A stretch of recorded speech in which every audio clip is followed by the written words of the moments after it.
So you might be watching this video because you went on a low-carb, high-fat keto diet and you saw an increase in your cholesterol levels. Maybe your doctor's telling you that you're doing something terribly wrong. Maybe he's telling you you need to get off that ketogenic diet because your cholesterol levels are high.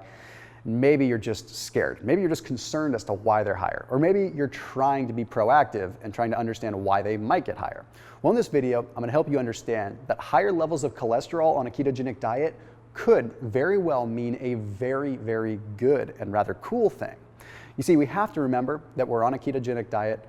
Everything is surrounding fats. We're eating a lot of fats. We're metabolizing fats. We're going to have more lipids and we're going to have more cholesterols in the bloodstream, plain and simple. We have to remember that. But what's interesting is that higher levels of cholesterol on a ketogenic diet are being linked and associated with weight loss. Believe it or not, once weight loss starts and fatty acid metabolism really kicks in, we see an increase in cholesterol. So it usually means that you're having an influx of weight loss occurring at that very point in time. You see, as fat starts to break down, cholesterol goes up. And it has to do with the fact that triglycerides are mobilized and they end up getting broken down into fuel, but the cholesterol just kind of hangs out. And the cholesterol doesn't really get burned for fuel. It's not metabolized like that. It's not energy. So what it does, it ends up sitting in the bloodstream, waiting to get recycled by the liver. It's not doing anything good or doing anything bad. It's just elevated. And it's usually indicative of the fact that your body is using a little bit more fat for fuel at that very point in time. So you will find it's a temporary increase. And once the weight loss starts to plateau a little bit and starts to slow down, your cholesterol levels will probably start to come down. You've probably seen an increase in both your HDL and your LDL. And it just has to do with the fact that both of them are mobilized. But on that note, we have to understand HDL and LDL and the relationship with ketosis. And once you understand this, everything's gonna make a lot more sense, and I can almost guarantee you're gonna come out of this video overall feeling a lot less stressed out about this situation. First off, HDL and LDL, they're not even cholesterols, okay? They're transport vehicles.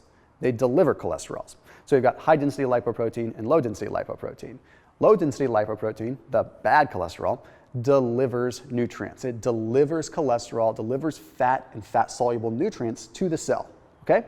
Very important, but for some reason it gets a bad rap. Then we have HDL. HDL's job is to go around and pick up waste particles or used LDL, particles of LDL, and take them back to the liver for recycling. So somewhere along the lines, messages got kind of confused. For some reason, we think that LDL is bad because it's delivering fat, even though it's totally important. And for some reason, we think that purely recycling that fat is the only good thing that should be occurring. But we have to take a deeper dive. It's not the presence of LDL that is bad. It's the fact that LDL oxidizes a lot easier.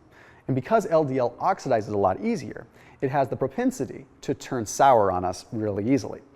I like to think of it sort of like a ticking time bomb, okay? It's kind of like a radioactive weapon. It's like LDL is this powerful little thing that has the ability to do so much good. But if it's left to its own devices and it's not scooped up fast, it can backfire and it can start to fire its radioactive energy the wrong way. So that's what we don't want. We don't want this LDL to be in a situation where it becomes oxidized. But the only reason that that LDL would ever become oxidized is if we were unhealthy to begin with. If we had an influx of sugar that would cause oxidation. LDL, unless acted upon by an unbalanced source, is not going to cause a lot of problems. In fact, it's going to do more good than it's going to do bad. Here's the problem with LDL though. There's different particle sizes and they do different things within the body. And when we're on a ketogenic diet, we're going to have more of this. And because we have more of this, the impact could be significantly more, either good or bad. See, we have particle A and particle B type LDL cholesterols. Particle A are big and fluffy, okay? They're like clouds. They float and they travel along and they deliver nutrients and they deliver copious amounts of fat-soluble antioxidants to the cell. That is awesome. That's what we want. And the cool thing is, because they're carrying so much in the way of antioxidants, they have the ability to fight off the free radicals that would normally oxidize it. So think of like plutonium, this radioactive thing that is encapsulated by a group of soldiers protecting it to make sure that it never gets blown up and never activates, never detonates, and never blows up half the world. Okay? That's what makes it so good. Particle A is good.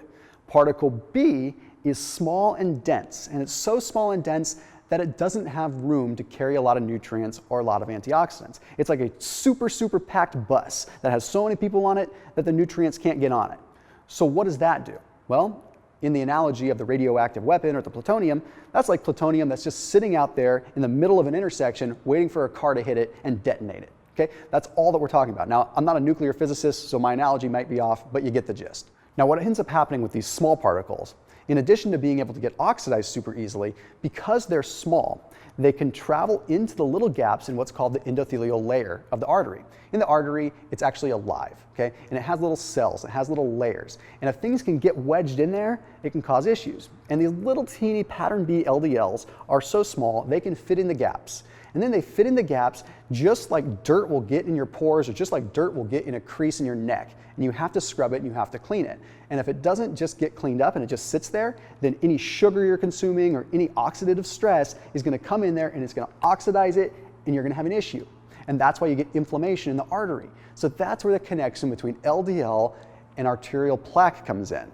It's all about the small particle LDL. So now let's bridge this all together with ketosis. There are a ton of studies, and studies that are published in very reputable journals. I'm talking about the Journal of Lipids and also the Archives of Internal Medicine, that have found that the ketogenic diet dramatically increases the amount of pattern A LDL and decreases the amount of pattern B. So although you're going to see an increase overall in your LDL, the ratio is going to change. You're going to have more of the pattern A. So when your doctor's telling you, hey, your LDL cholesterol is going up and your HDL cholesterol is going up, whatever you're doing, eating those fats, it's bad, bad, bad. Okay, that's all based on the Newtonian physics of the 1920s that built the AMJ, built the American Medical Journal. Okay, these doctors aren't programmed to treat you. They're programmed to diagnose and give you a drug based on Newtonian physics. Okay, this isn't how the world works. When we look at what's really happening, you're in a situation where you're shifting gears and the cholesterol is totally different. So you're not clogging your arteries, you're delivering more fats, which is exactly what we're trying to do on a ketogenic diet. So we just have to be logical about it. We're delivering fats, we're delivering fat-soluble nutrients. Of course, your fat-soluble delivery mechanisms are going to increase. But you know what does actually cause an increase in the wrong kind of cholesterol? What does increase pattern A?